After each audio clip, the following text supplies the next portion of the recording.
everybody, this is Barry Mankin here with the Holistic Home Health Podcast here in Nashville, Tennessee.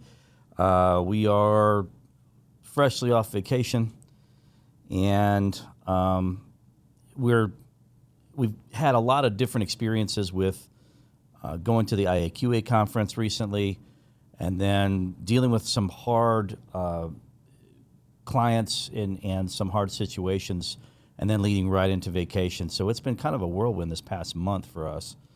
We'll kind of go over in this episode some of what we dealt with at IAQA Conference, some of the things that kind of came up subject-wise. Very fascinating things that are being addressed in the industry. And then some fun things that we did while on vacation. Had some time with the head engineer of the HVAC equipment on a ship, which is a new thing. We did put that on our Facebook, but wanted to talk about that in a little bit more detail. And then a couple of case studies and maybe a little rant or two. That'll be fun because, you know, the older you get a little more cantankerous whenever you see crazy things in the industry. So let's hit IAQA. We were in Carlsbad, California. You may have seen a couple of the interviews that we did with the vice president of IAQA. And we just did an interview outside, had a couple of different episodes, very fascinating. We got into a couple of different subjects. He had his own story, if you will, and own situation. A lot of it had to do with silica exposure. That's kind of the main new thing that's coming out that everybody's, basically they call it the new asbestos, that we have to be aware of. So there's always something, right?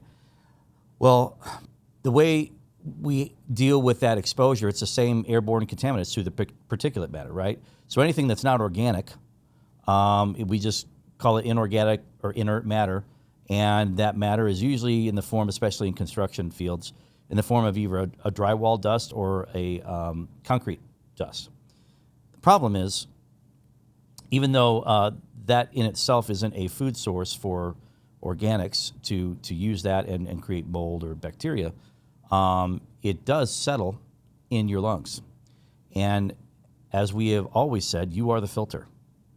So if you think in terms of the size of our particulate matter, which we got way heavy into particulates at the IAQA conference, it was very nerdy and I thoroughly enjoyed it. When we talk about this other matter, that usually it's always, mold, VOCs, bacteria. Everybody's worried about those responses that we have with our body, which are very important. But other cancer-causing agents or people that are dealing with respiratory illness, they're going to deal with that filter load, if you will, which is your lungs. You're losing capacity. And if it's concrete and that concrete hasn't cured to any form, you add moisture to it, which is in your lungs, it's going to harden. So think about that. You can't expel that. So it literally is concrete in your lungs.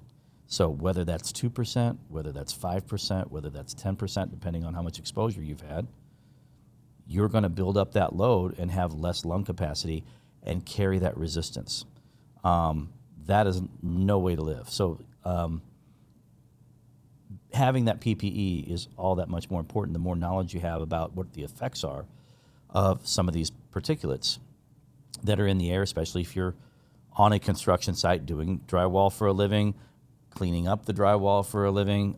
So whether you're a laborer or you're skilled labor, you're exposed to a lot of these things. So just being aware of that. Drywall is the same way. I mean, you think about what happens whenever you mix compound for your tape joints, right? Or you're cutting that drywall. You put a little moisture with that, it becomes a paste, it becomes very sticky, and it's very hard to expel, right? And at some point that forms up, So trying to get rid of that out of your lungs is especially once you get into really, really fine dust. It gets deep into the lungs. And then the pathways to get it back out, it's really just a mechanical action. It becomes very, very hard once it forms and gets sticky and starts to get to a certain size. Now we're getting blockages, right? So that's a very scary thought. But whenever we talk about, smoking cancer, We talk about cancer coming from things like mold exposure. It's foreign matter. And when the body recognizes something that's foreign, it's attacking it, right? So if it can't get rid of that through natural processes, it stays. It's free radical. So you're going to have other contaminants in your body that can potentially cause cancer. Radon, same way, right? It's those particulates that have that viability, and your body recognizing that as foreign matter and then starting to attack it. So if it can't get rid of it, you can't process those cells to get out of your system through the lymphatic system or your waste system, it's staying with you. And then you've got a little war going on, right? So other than attacking the lungs themselves, it's a big deal. So PPE is huge. You can get your lung capacity tested. There's different ways if you talk to your doctor that you can do either a stress test or a lung capacity test and just see where you're at, especially if you've been in that industry for a long time. If you've got labored breathing, it leads to all kinds of other things, or it makes you more susceptible to other illnesses. So if you're in a weaker state, if you will, no different than if you were elderly, whenever things come around, different viruses, et cetera, and you need that lung capacity, right? You need that engine to work. And if you're only working at 80%, you're only going to be able to fight these things off so well, and then you become immune compromised, right? Then the genetic modification happens to compensate for that, right? So a lot of these things related to just, again, debris in the air that doesn't necessarily have to be organic. It can just be inert matter, can form and solidify in your lungs. So it's a subject that's not really talked about a lot, and a lot of people are suffering unknowingly because most people don't know how to diagnose or test for silica, right? So, but those are the two of the most common ways that it gets to you. It's usually from concrete or drywall dust in those forms, especially with our buildings, et cetera. So, so whether you're in the cleaning industry, whether you're a laborer, whether you're installing any of this, or if you're just around it in construction, it's something to be aware of. So you have to protect your soft tissue. Your eyes come into play with that as well. People get dry eye syndrome. I have dry eye syndrome. I have to deal with that. And that's, again, trying to get everything lubricated, everything, running the way that it should so that you can drain things appropriately. Drinking plenty of water is a huge part of that. So interesting, deep subject on, I think the medical industry is still trying to figure some of that out on how to treat some of this stuff, but there's not a lot you can do from what I'm understanding. So fascinating conversation. Beyond that, whenever we get into the particulate counts and talking about standardizing that, so like what's acceptable, what's not acceptable. We may have touched on this on another podcast before, but the World Health Organization, we talk about a certain size at 2.5 microns. So if we talk about how many parts per billion of a certain size of particulate do we allow or say is healthy, right? At the end of the day, there's really no amount. It's kind of like radon, right? It's like, how much do you want? So there's no healthy amount. The idea is we want to get that down below a certain number to say, okay, this is normal.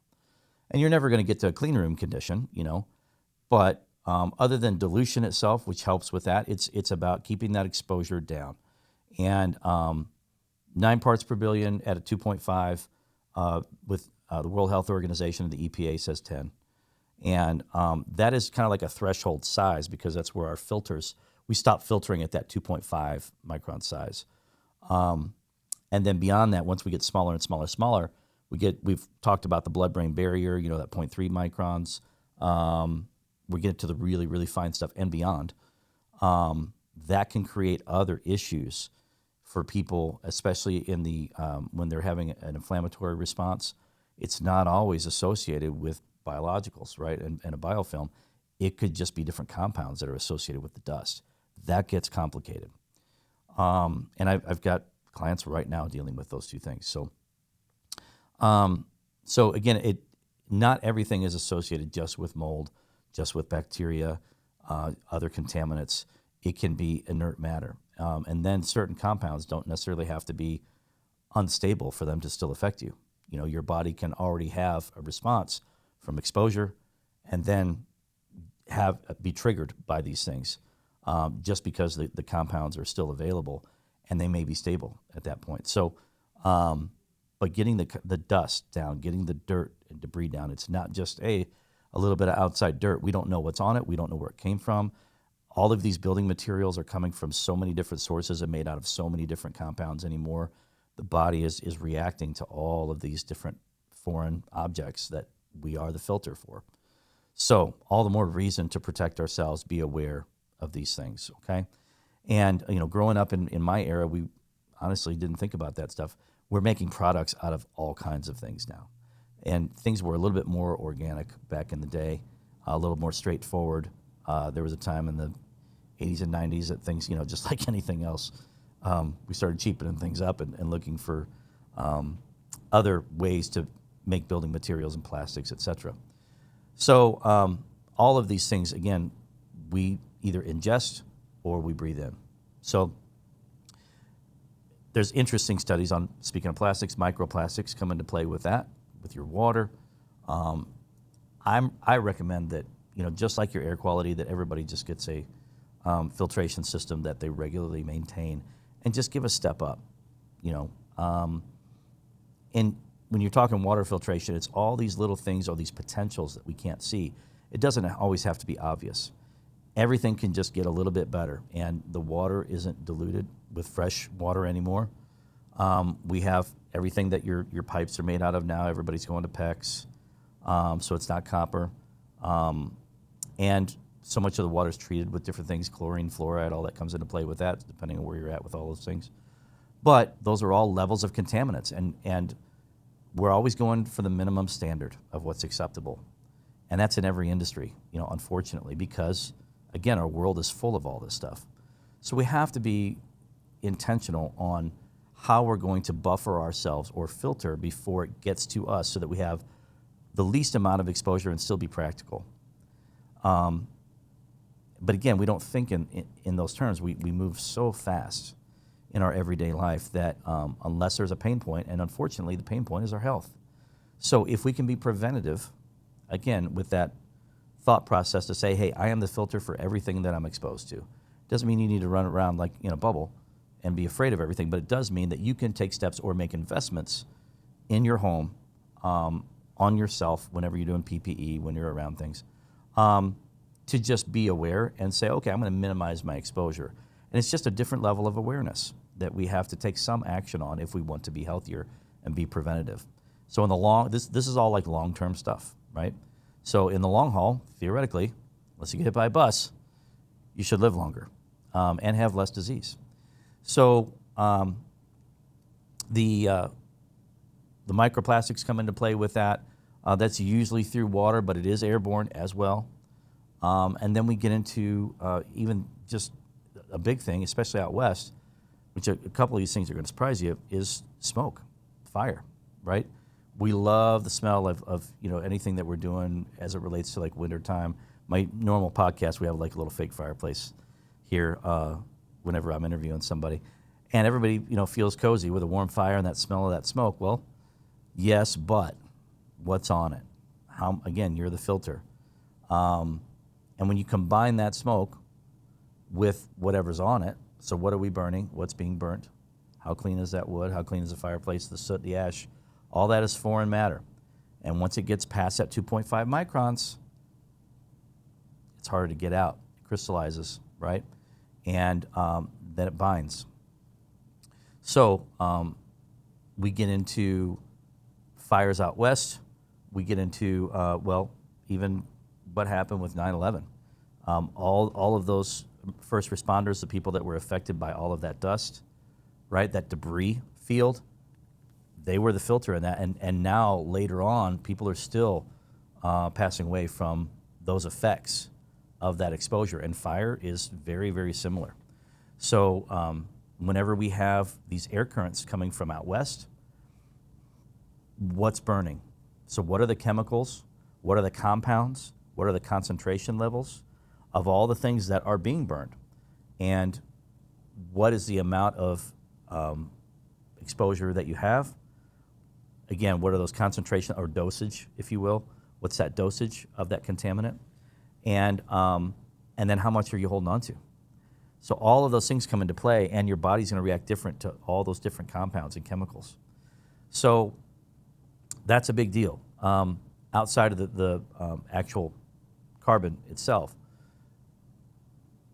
what's interesting about all that is the air currents can travel thousands of miles and still affect people. As an example, from California into Kansas, Missouri, all the way from Canada, which Canada has a huge fire problem, especially along that border. The air currents are coming down, and there's people, they have tracked the smoke from Canada to Florida. So depending on how these air currents are going, people are getting affected, and it's not just smog, it's particulates, right? Again, we have to think about things as being a certain size of particulate that we need to stay away from. Because at the end of the day, you only got one set of lungs. And when it's full, it's full. If you can't expel it, you're subject to it, okay? And whatever's on that particulate, again, you're subject to. So when you think of it in those terms, to say, okay, I only got one set of lungs, and if I'm not smoking, I should be fine. Well, it's not always the case. That's why secondary smoke is such a big deal as well. Secondhand smoke, they tell you, is worse than, just the direct inhalation. So a lot of things to consider when we're talking about particulates. They're trying to standardize the particulate world in different sizes and different categories to try to have a minimum, again, standard that everybody can agree on. That's in the works, if I understand correctly, from the top particulate counter manufacturer on the planet, and who was there, and had good conversation with them. And I'm a big fan. We've got one of their devices, Particles Plus, one of their devices, and same device, same technology that's in all of the government facilities, all the top ones.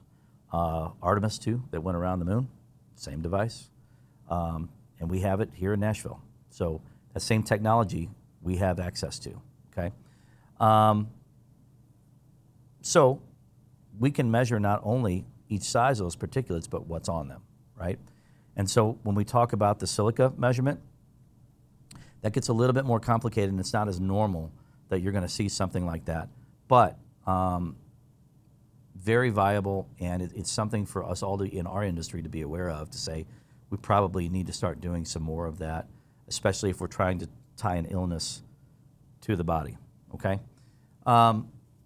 Then as far as dealing with, the wildfires, dealing with the silica that we talked about, and the particulates, that's such a massive undertaking. We're never going to get to the end of it, but if we are aware of these things, attack them in the way that we want great filtration, at the end of the day, we need some solutions to these things, and then just some attention, right, and some competency. So if we're taking that awareness to say, okay, let's attack the particulates. I always say a little bit of offense and a whole lot of defense, okay? There's technology out there. We have probes that we sell on our website that are very effective. It's the best technology I've ever seen as far as knocking those particulates out of the air, changing the viability of whatever's on them to make them dormant or neutral.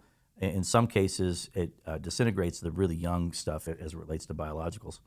And then binding those particulates together to weigh them down, to get them heavy to where they're literally getting out of our space because they're bigger, right?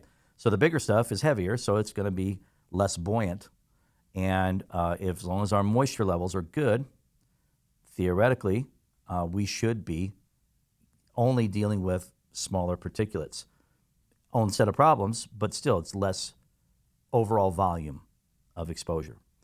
So when we talk about that volume of exposure being less, it really only happens with the intention. We've said this before too, the joke is it's not a joke, it's kind of like the HVAC industry's mantra that dilution is the solution for pollution. My argument is it's a solution.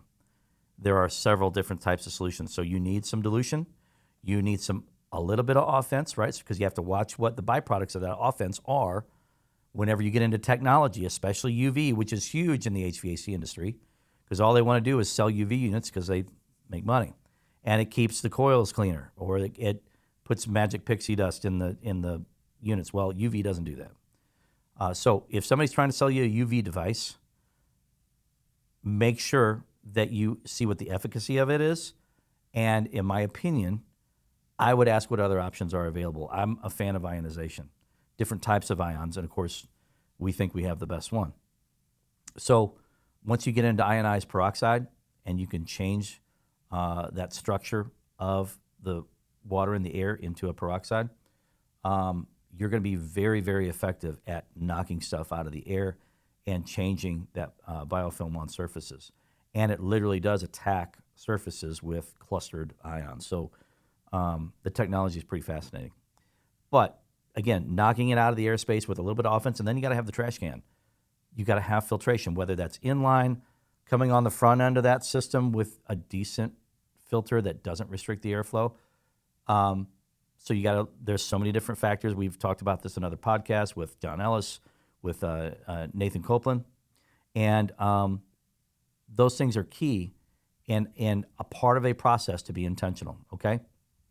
So when we're doing those different actions and getting our exposure to our particulates down in our indoor space, whenever we're doing, I think we've maybe discussed this before, but ultimately, if we're taking the load down with a little bit of offense, a whole lot of defense, we're removing that with that defense, which basically means HEPA filtration.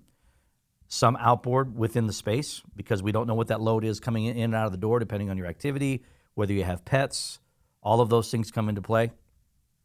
And then if you look at your cleaning for the load that builds up in your, especially your permeable items, your pillows, right? Your cushions, the beds, the curtains, anything that's going to get dust on it and hold on to it, it's no different than your lungs holding on to things, right? The only difference is we can clean that stuff, okay? And shake it out, whatever. And at some point, if it's older, or if you've had events to where you know that things are stuck in there that are biological or that are sticky, that holds on to things, that's why we say if you got Stachybotrys in the air, on surface, Chaetomium, high counts of Aspergillus, and you've been contaminated from a mold standpoint to a certain degree, you're not cleaning it out of there because the mycotoxins are in there too. They're beyond 0.1 microns. Most HEPA filtration can't filter that out. And you're most of the time, you're not going to clean all that out of something that's that permeable. So carpet ends up going. Sometimes we have to say, okay, clothing, curtains, fabrics. In certain cases, you can try to clean them, right? But it's not a guarantee. So that's just another thing for us to be aware of.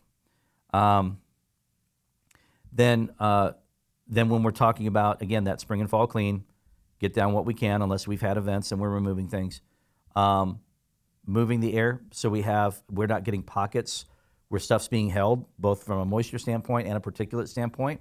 So we're cycling that air, we're creating that swimming pool effect so that it gets to the filter and that negative pressure from that filter can draw something in. But instead of these air currents holding things up in different locations, you just get the proximity effect. You have to create movement in the space to get it to a filter if it was here, right? Then you combine that with your moisture levels being managed. Everything loves to live in that, that sweet spot. So again, it's about balance. 45 to 55% is what I tell everybody to really shoot for. And that gives us that equilibrium that we're shooting for. The HVAC should be designed for that. So other than that spring and fall clean, creating the movement, having a little bit of offense and defense, then it's about dilution and fresh air makeup, right? So that's where we get into that phrase, it's solution for pollution. All these things work together. So you have to see what you're bringing in, number one. Always know what you're bringing in, whether it's you got a mechanical thing going on, but again, if you have fires going on or if those fires are affecting your area because of the air currents and it's several states away, are you going to open the window? Because then you got to manage whatever you bring in. No different than having a bad actor at the door that knocks on the door and says, hey, can I come in? You don't know that person, right? And they got some bad history or, they're nefarious and they're trying to come in and cause some harm. You have to think of it in the same terms. All those particulates are trying to come in and create harm. and you are the filter. So you're going to be subject to whatever effect that does to you. So if you have bad air quality outside, you want to kind of button things up and then circulate and really concentrate on filtration on the inside and try to limit your in and out, right? Then if you have mechanical along with that, we're going to look at, okay, if I have fresh air makeup system, maybe I'm going to adapt that system temporarily and know how it works so that I can shut it off and I'm not drawing something in from the outside. So if you live in those areas or you're being affected by a season of allergies or whatever, unless you have that inline filtration to deal with those things as you go, you have to be aware that it's coming in, okay? So all of those things kind of work together with that level of intention, the moisture, the filtration, and then the dilution, right? So as long as that dilution can truly be fresh, or at least be better than what it is inside, right? We want to get the load down. Whatever's worse, we need to know. Monitoring comes into play with all that. So if you got an air quality monitor, you can even do one for outside and be able to monitor. This is where we get into that Particles Plus. That's not available to you guys, but you can get air quality monitors out there from different companies and do your research on all those. But look and see what your levels are. See what your CO2 levels are, your oxygen levels are. All of those things you can always monitor to say, okay, if there's a problem or a spike here, now my awareness is like, okay, what could that be? Even TVOCs. If you bought a new couch or new carpet or new paint, right, that's going to affect your levels of contaminants. And there's different ways that you can help those things off gas to get it to where you get it normalized and it's not directly affecting you. Because, again, those levels build up and you're basically in a fishbowl. That's what we live in, right? So depending on the moisture content, right? So it gets more or less fishy. So with that said, I'm going to straighten this out. With that said, and that fishbowl effect, we're going to be subject as the filter to whatever those contaminants are, both from a particulate standpoint, a moisture standpoint, a VOC standpoint, biofilm, all of those, whatever's bioaerosols are in the air, you're subject to. And if we live with that amount of intention, we're going to stay healthier, okay? So a few key things that we are, again, just reiterating as we get into the summer, and we're going to be stuck while we're conditioning the house with everything. But ultimately, that's what I think every house should have. You should have the monitoring, you should have the fresh air, you should have the offense and defense, et cetera, et cetera. And then it's about measuring the efficacy of that. And do I have enough to do what I need to do to manage my load and my influence that's coming into the environment? Beyond that, all this ties into what we'll talk about with our experience on vacation, which we did a cruise. We went to Alaska, which was gorgeous. And I'd never been to that part of the world. And so this was the first time for us, and we thoroughly enjoyed it. But the cruise experience, we thought we could see several different places. And you look everywhere you go in nature. I mean, if you leave, I was just thinking about this the other day, which, hasn't been the first time, but you leave things alone for a while, and that's kind of untouched up there, right? There's a lot of areas that human eyes or feet have never been to. It's such a vast area of the world, and it's so volatile up there in the winter that you don't get a lot of people inhabiting things. So, but you look everywhere, and there's vegetation growing on everything. If it's something that could be used as a food source with the amount of food and water that's available, it's growing. And if we left the insides of our homes alone for enough time, and in Tennessee it's usually about a summer, you're growing things on everything. And so that food and water concept, it's everywhere. The only difference is we want to manage things differently so that we don't feel like we're living in the woods. Not that that's not cool, but when we get subject to all these different chemicals and contaminants and compounds and everything that we build the house with, it really complicates everything. And so now we have to be aware of all these things, which, in my opinion, we weren't designed to be. So on the ship, they take all these same concepts that we're talking about. Now their system works a little bit different. We usually talk about HVAC with air exchange and a coil, which is sort of similar, but they use a chiller system instead of a system with like an R22 refrigerant. So it's similar, but they're using that hot and cold water and then blowing against those coils in the same way, just with a different refrigerant, if you will, and different system that creates that cooler or warmer air. And so all the concepts, however, are the same. So all the common areas, right, they have one system for the common areas. Then they have localized systems to assist each cabin and each restaurant or small shop that they've got in this self-contained city that they have. So they have constant ventilation going on, and it gets harder, he said, when we were in the South. So much more difficult, like when you're in the Caribbean, as opposed to like up in Alaska.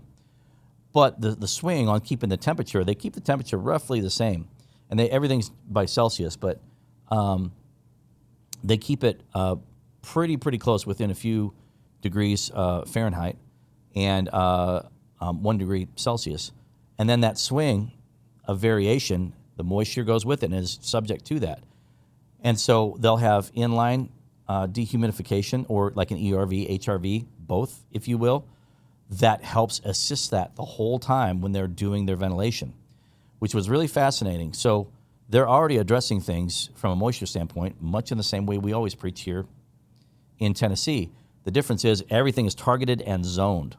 So they'll track the whole system, and they'll tell you any parameter that you want to know, from moisture to air quality to, you name it, from this end of the ship to this end of the ship, and every zone in between, every floor of that ship. And he has a grid, and he could see trends. So when you see trends of different things, and okay, I know it's dinner time, people are going to be in this area, in these restaurant areas more, or if they have a party going on or an event, they can track the carbon dioxide levels. They can track all that, and then it automates where the fresh air comes in with dampers on the inside, how things are being delivered to those areas, both from a fresh air standpoint for dilution and for conditioning. So they're, again, mixing all these things to keep a really tight handle so that they don't have swings of variation or people that are uncomfortable. Everybody always says, oh, they pump oxygen in those things. Well, they bring in fresh air. That's what they're doing. And then they're filtering that air, and they're taking the moisture out of that air, and then they're delivering it.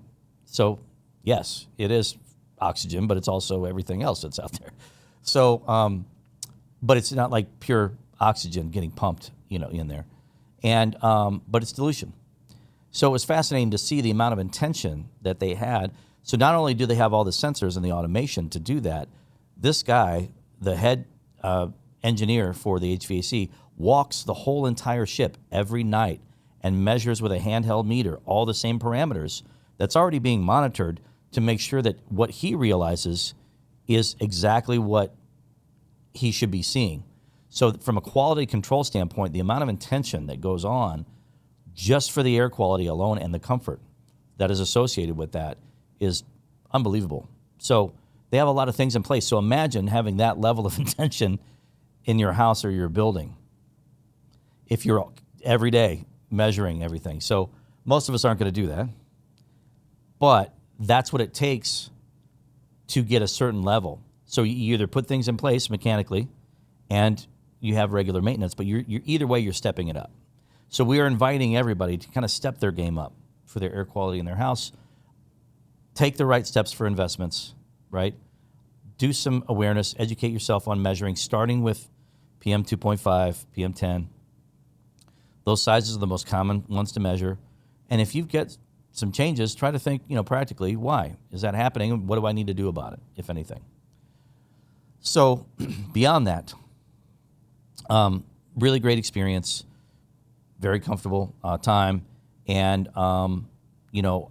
the conversation I had with that engineer was just fascinating. So he showed me some equipment. We put some of that on our Facebook. You can check that out. So fun stuff for nerds like me.